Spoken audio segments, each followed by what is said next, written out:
what I know for sure is that speaking your truth is the most powerful tool we all have. I've had rainbows in my clouds. And the thing to do, it seems to me,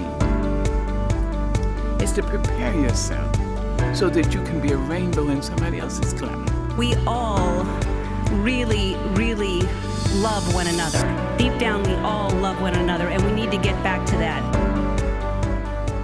Hi everyone, welcome to Authentically You podcast. And as you guys will see, our theme that is happening for the next couple of weeks is we are addressing a lot of things that are happening with the coronavirus and the effects of staying at home, things you can do with your kids, and many other list of things that we're addressing with, everyone basically being on this 3-week break, which is a little different, especially since everything's closed. It's not like it's summer.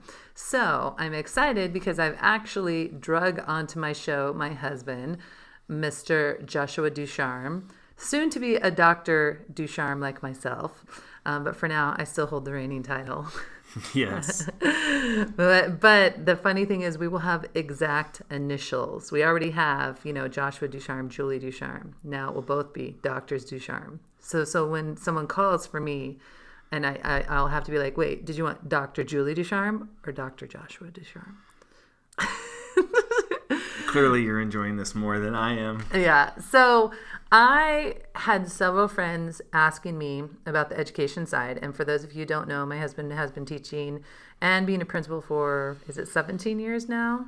Now you're really making me sound old. No, it's getting close to about 15. Okay. Well, it feels like 17. Yeah, just look in the mirror and you can see all my gray hair. Yeah, we should compare your pictures from when you first started teaching to now. Like It ages you like 30 years. I know. I used to have an afro and now it's nothing. So a lot of friends have been asking me this because a lot of people are kind of freaking out because they're like, homeschooling my kids for 3 weeks. Like, I don't know what to do. I'm not a homeschooler. I told you like from the very beginning we got married, I was like, I am not a homeschooler. So either you do it or put them in school because that wasn't my thing. And so now parents are desperately searching for like things they can do that are obviously easy to access online, affordable. A lot of people are taking hits. We're taking hits right now with our companies not being able to function. So I'm going to let you talk about some things that parents can do with their kids. All right. Well, first of all, now you're probably getting a whole new appreciation for your child's teacher. So when you do return to school, it would be probably a great idea for you to either give him a handshake, a hug, I don't know, Starbucks gift card. Okay, so no touching for coronavirus. So I said think when you return. Starbucks. When you return. Just give them a Starbucks, but put it in an envelope, put some sanitizer on it. Don't lick the envelope. And I know, I'm being sarcastic. Just don't touch them because you don't want your teachers to get sick. No, in all honesty, though, it really does kind of give you an idea and a picture of what your child's teacher has to deal with on a day-to-day basis, and then you just multiply that by 25 or 30 kids that are in the classroom. Mm-hmm. So it's really important that you do tell your child's teacher that they are an important part of your life and your family. But really, let's talk about where you're at now, which is, are you going crazy at home, and are you ready to wring the necks of your children? It's only been 3 days, and that would be a yes. So really what you first need to think about is, are you a teacher? Well, no, you're not. Most of you are not. Most of you have not gone through the grueling process that California, at least where I'm at, California has put teachers through, which is being a credentialed teacher. So you need to remember that first and foremost. You're not a credentialed teacher. Don't expect that you're going to be this miracle worker, instantly. But ideally, you need to think about how you're going to keep your kids engaged. Some schools, they send work home. I know our school has a whole remote learning plan that we put together that students are working on teacher-assigned work, whether that be digital or physical work that was sent home. And some of those that the schools have sent home are non-negotiable, and they have to get that stuff done. But beyond that, I really look at this time, honestly, as a time for you to engage your kids in some really fun options, some things that maybe you've had some thoughts in your mind of what you wanted to do with your kids, but maybe just didn't have the time. I think a lot of parents think that they have to have their kids busy from morning until afternoon, you're not in a school structure. You're not in a school. It's going to follow some structure, and we'll talk a little bit more about that later. But you need to understand that this is not a traditional setting. So we don't have to have like this crazy rigid schedule where there's like a snack at 10 o'clock and like computer time 11 to 12 and then storybook time, because some of the parents were asking me, should I try and keep the same schedule as school? And I said, I'm not. No, I don't think you need to keep the same schedule. I think really what you need to think about, and this is one of the things that, at least when I was a classroom teacher, now I'm an administrator, I know the dark side. But really it's about engagement. It's not necessary. I mean, yes, I'll talk a little bit about, how you can create some structure with some scheduling, but if you schedule the heck out of their day, which some kids thrive in that structure, it's going to make you probably want to pull your hair out faster than it will grow back. But really you need to think about engagement, because it shouldn't be something where you get online, you find a bunch of free worksheets, because let's be honest, there's plenty of free resources online that you can just do a quick Google search and you'll get tons of worksheets, but that's boring. And what does that really teach kids other than you're just trying to keep them busy with some academic work? I'm a big fan and proponent of no worksheets. I mean, there are some times where, yes, you do have to provide some type of written representation of what you know and understand, but this is an awesome time for you to try to grasp onto some really abstract concepts like project-based learning. And I'm not talking about going and creating these so crazy social justice projects and have them, change the world over the next 3 weeks. I mean, that would be awesome. I don't know, maybe they could cure the coronavirus. But you just got to think about there's some easy ways that you can have them engage in some of those project-based learning. Like, for example, you can have in the lower grades, talking like anywhere between first, second, and third grade, have them write a friendly letter. I mean, that's such an old school thing, but it's something that, if you've got grandparents, they love getting homemade letters. And it's just so great. And actually, to be honest, that's still actually a standard that's taught in the schools. But what a great way to engage kids in something academic, but also too, connecting with family members in a fun way. What about, I heard that, all the old folks home, I don't know, guys, if that's like the right term, but senior living, maybe that's the right term. Like a lot of them are on lockdown, and so like their family members can't come in to see them. They can only call them. So maybe they could write a letter to someone you could call one of the senior live. I think we have one out here in Coronado. So maybe we could, mail letters into there and say, please, distribute or share with those people. Because I actually watched this thing where, family members were not allowed to come in and see the people in the senior living. So yeah, that's actually a great idea. I mean, obviously, if you don't have any grandparents, not everybody has grandparents that they can write letters to, but clearly there's ways for you to engage. Can we still write letters to Santa? Is it too early? I think it might be a little too early for that. But no, that's a great idea for you to be able to write letters to some elderly folks in the assisted living. Oh, assisted. There we go. I thought, but isn't senior living also? Well, kind of. I mean, I'm going to look it up, people. Being in education so long, you start to learn those PC terms. Assisted living. Yeah. The elderly living facilities, they'd be highly offended. They'd probably hit you with their cane. I don't know. Was that offensive too? That might have been offensive. Sorry to all elderly people. Wait, am I in that category? You're 37. You're not in the category yet. There's another thing that you possibly could do as well for like project-based learning. I know my kids want to be the next YouTube sensation. Oh yeah, gosh. Okay. So trying to find some creative ways for them to be able to create maybe their own tutorials. Maybe it's just like how to bake cookies, and they can record themselves, and they can do like a step-by-step. I mean, obviously that's more for like the kind of lower in elementary. I come from that kind of background, but you can get really creative with it. I would recommend that you probably don't have them create like Fortnite styled tutorials. That's probably not the best use of educational time. Well, and I don't really, we don't do Fortnite with our kids because it's a little more violent. That's what you told me. I don't know because I've never played it. Right now I'm doing the Fortnite dance at her. Right. You can't see it. There's a big old L on my forehead. But you could just record that with your phone, right? You could record them doing a video. Absolutely. And then you could send those videos to grandma and grandpa or cousins. Like I know that we like to send videos to cousins, silly videos. There's this other thing I'm just going to throw out there. It's Marco Polo. It's an app you can download on your phone. And so sometimes... Marco. Polo. Fish out of water. Oh my gosh. And this is what happens when I do a show with my husband. And so now you're making me lose my train of thought here. That's okay. But anyway, so when we try and send videos through text messages, sometimes they're too long, but the Marco Polo app lets you like basically do whatever length you want, and then the other family member can watch it. So, for those of you who might be wanting to do that, I just wanted to throw that out there. But I like the video idea, like a little tutorial, and then send it to grandma and grandpa. Yeah, that's kind of cool. All right, so let's talk a little bit about what I had mentioned before, which is kids do thrive in structure. And I know that in school, they have structure generally from morning until afternoon. You pick them up.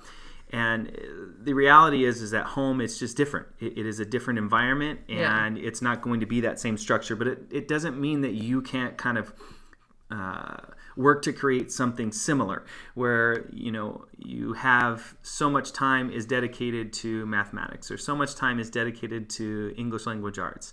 But I want to remind you that your kids throughout the day have breaks. Make sure if you're developing a schedule, you develop parts in there for them to break. They need brain breaks. So think about that break for recess. And older kids, they call it nutritional break, but that's like it's the fancy term for PE exercise. No, it's the fancy term for let them go chill and undo their academic side for 10 minutes. What did Sinbad say? Chill time.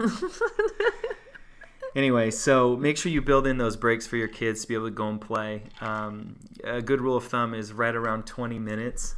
That's a good time frame for the little guys, and the older kids usually about 10 to 50. But it's really your discretion. I mean, if you're working on something, or you want them to go ride their bikes, or you want them to go out in our area, they can go out and go out to the beach and collect shells or something like that. That's a great thing, and you can even use that as an educational opportunity. You go and you look at shells, you go and look at seaweed, you go and look at waves, you go and look at, if you live in the mountains, you go out and go on a nature walk. It's just enough to break the monotony, enough to get their exercise and kind of move their brains from the academic side to something that's different. So what are some programs that we could suggest for parents who are looking, to do something, possibly find things online, that would be good and fun? And you mentioned that you don't like worksheets that much, and you think that you should engage them. So do you have any recommendations for that? Absolutely. I mean, there's nothing wrong with worksheets. There's definitely times that call for that. I've used them when I was a teacher in the classroom, and there's a lot of research to show that that the assessment that teachers are able to gather from those worksheets are great. However, I'm a big fan and proponent of project-based learning and ways that you can engage kids in different activities that are a lot more engaging than pencil and paper. Some of the ones that I can give you suggestions on, and all of these are free, every single one of them. And these are actual ones that I have used in my classroom. They're also ones that I push out to my teachers. One of the ones that I absolutely love, and something that is so relevant, is Minecraft. I don't know if you know, but Minecraft was actually purchased outright, or is in partnership. I don't know if they purchased outright, but in partnership with Microsoft. And so Microsoft has now provided a educational version of Minecraft that is free. It's free to teachers, and you can create an account as a parent. I believe you might have to actually say that you're a teacher. Don't take that and run with it. But don't tell them the secrets. But teachers always do that stuff anyway. But no, there's some great. There's pre-made lessons that are specific to kids' academic levels. Where if you're looking for lessons that are around third grade or second grade or any of those grade levels, and then you can even look at area and volume and multiplication, and there was a lot of really great things. You don't even have to know anything about Minecraft, but it's just a great way to keep kids engaged in the process because there's already pre-made lessons for that stuff. Some other resources, obviously, I know Khan Academy is a great free tutorial website that you can engage your kids in practice. And they also just released Khan Academy for Kids, which is it's grades TK through second, I believe. That's nice. And that is a really, really fun and engaging and captivating way to capture the littles with basically online videos that are very academic and targeted focused. A lot of companies are offering free premium accounts. Just to name a few, Scholastic is one of the big ones out there. If you've ever gone to a book fair or ordered books through Scholastic, if you go to the Scholastic website, they are offering free online modules for kids to be able to engage in different lessons. Again, free. And then some other math resources. One that I used in my classroom all the time for review, for practice, for those early finishers that are like, I'm done, what do I do? And it's a really fun game-based program called Prodigy. And it's kind of reminds me of like an old school, like Final Fantasy video game-ish environment. And they just practice math facts. And it's just a really fun and engaging way to do that. But there's lots of resources out there for you to get as parents. And honestly, if you really want to get creative and you feel like there's a lot of this is leaning more towards the tech side, I generally lean more towards the tech side. But Pinterest is your best friend, and you can get on Pinterest and find tons of ideas out there. For just some various creative crafts and different things that you can do with your kids. And it doesn't have to look, just so you guys know, I am not by any means someone who can create an amazing Pinterest thing. And so just know that like it doesn't have to be perfect with your kids. Your kids will think it's awesome no matter what you do. I've done stuff before and been like, oh my gosh, total fail. And my kids are like, this is amazing. And I'm like, okay, we're not taking any pictures of it. So Pinterest is awesome. Now, were you the one that mentioned something about NASA had some free stuff? Yeah, so there's also some other like websites and places that you would not even really think of. But yeah, NASA Kids has got some amazing resources on there. They have some awesome videos, and you can look at some amazing pictures through the Hubble telescope, and just a lot of really awesome stuff that NASA has put out there. PBS has just put, I don't know if it's PBS Kids or PBS, it's one or the other, just put out a thing today that they're going to be offering like a ton of free resources and free videos and some of their online components that normally cost money. That's all going to be free for you. So PBS is another great resource. We're local, so the San Diego Zoo has some awesome resources for kids in terms of what online. Okay. If you go to the San Diego Zoo website, you'll be able to find that. There's just a lot of free resources that a lot of companies are putting their stuff out there. And it's not really necessarily to gather your information so that they can spam you later, but it's really just to make sure that kids are engaged and staying academically focused. Yeah. Well, I mean, I think these are, and so you guys can Google all this stuff. And of course, since this is a podcast, you can always just pause and rewind to the list of things that Josh has been giving you guys. But I've had so many parents ask me about this because they know that my husband is in education, has been in for a long time.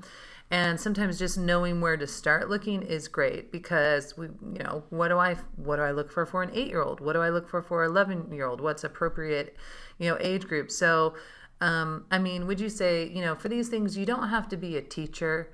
You can really just let the programs teach and you kind of help administrate. Yeah, really with the online programs, a lot of the digital platforms have been developed in a way to be self-paced. However, I always tell my teachers this, is that it's not meant for you to sit on the sidelines where the kids are doing the online work and you're just grading papers. I mean, ideally that would be awesome because you could get a lot done while they're working on those things. But the kids need accountability. They need monitoring. They need you to be able to be there. It doesn't mean that you have to be, paying like a hawk over their shoulder, paying attention to them, but it definitely requires you to be at least engaged in the process of what they're doing. So, the online programs are great. Obviously, if you've got any type of like game, you can definitely be engaged with them in that, or any type of actual worksheet that requires pen and paper. I would highly recommend that you sit with them and work with them. And if you can't, have them work on those problems or those things, and then you can check in with them to see if they're doing them correctly. And if I remember right, something that you did in your classroom all the time was dance parties. I think that should be incorporated into the day. Remember when I said there was times for breaks? Those are great times. But honestly, the dance parties, at least for when they were used in my classroom, were really, it was a way to celebrate things. So and that could be if maybe a kid didn't necessarily get a problem or a question right all the time, and the one time that he did, it was like, okay, let's celebrate that. But maybe at home it's it's something where if they struggle with multiplication but they get like 5 out of 10 right, and they normally only get 2 out of 10 right, that is something to celebrate. So definitely find some cool songs to be able to have that and let loose. Don't be the person that doesn't want to be fun with your kids. Yeah. Well, and so you guys that don't know my husband, as a teacher, he is very, very fun. He's that favorite memorable teacher that, he uses music to teach the kids, and he uses video and science, and he does all these amazing fun things with them. And we run into kids 10 years later that had him, and we're like, I will always remember the teaching and what you did and how much it meant to me. So I think one of the most important things when you're with your kids over the next 3 weeks, this is a really great opportunity. We joke about how crazy all of us parents are going to be, and how are we going to deal with this, but in reality, I think you could take this as a gift of time to really have fun with the kids. Be creative. I say all the time I'm not creative, but yet we're making daily videos of crafts from Julie's Party People about different things we're doing at home. And so anyways, for those parents who have a lot of anxiety about this, and many have talked to me about saying, I'm not a homeschool parent, these are easy things to get started. And so hopefully these tips will help you. Any last tip to give to the parents before we go? I know I gave you guys kind of a lot of resources and whatnot that were online and digital versions of whatnot. And if for some reason, your teachers or your schools didn't send home any homework or work for them to complete over the course of the next 3 weeks, there's always, and I don't know if you're aware of this, but there's always resources available to you. Now, these aren't necessarily free resources, but there's resources that you can purchase through a website called Teachers Pay Teachers. If you ask any teacher about it, they're going to know exactly what I'm talking about. I have products on there that you're welcome to look at and purchase. They are geared more towards the elementary age kids, but there are a lot of really great things for you to be able to find. There's games that you can purchase, and they're priced really low because teachers are the ones that are buying these things from other teachers, and we all know teachers aren't millionaires, so they're not going to pay $30 for a product. We're talking like products are between $3 and $5. I mean, you could probably spend less than what you spend on your Starbucks coffee buying some really cool resources. You want me to buy resources instead of coffee? No, you should definitely buy coffee. You should definitely buy coffee. That's another thing that teachers have to have. You have a bunch of cool stuff. If they want to find your stuff, is it just under your name? You can search. Yeah, it's under Mr. Ducharme. Mister. Soon to be Doctor. Well, I don't know if I'll change that, but it is a younger picture of me in my profile. We're gonna keep that one on there. That is before all of the hair loss and gray hair, but he looks fantastic. You look fantastic for 22. Yeah, all right, no, I'm just kidding. I've almost graduated to that just for men. We're almost at that point. All right. Well, these are some insights that I hope you guys will enjoy. And like I said, as long as we've got this stuff going on with the coronavirus, we're going to be focusing the podcast on answering questions and helping lower anxieties and fears and worries about things that are going on. So thanks for listening. We'll put all these resources as well in the podcast down below so you guys can see those. But remember to live, love, laugh, and always be your authentic self.